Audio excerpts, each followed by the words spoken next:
बाटे हो सखी हमार सजना, निक बाटे हो सखी हमार सजना। सासू कहई बहु बरतन माजा, सासू कहई बहु बरतन माजा।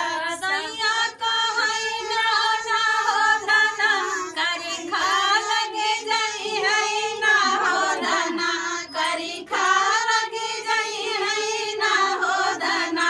निक बाटे हो सखी हमार सजना।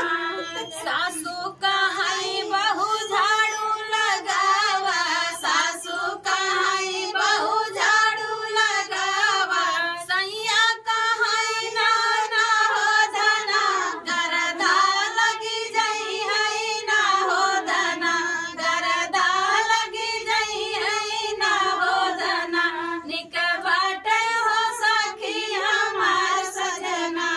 सासू कहई बहु सजिया सूता, सासू कहई बहु सजिया सूता।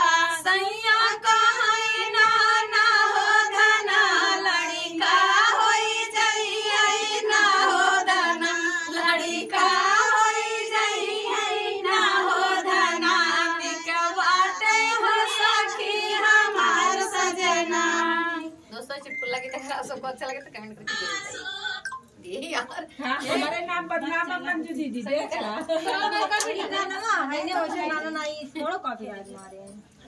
हे दीदी चला डाल दे। अरे यार उनका लंच के तू लंच के सब चला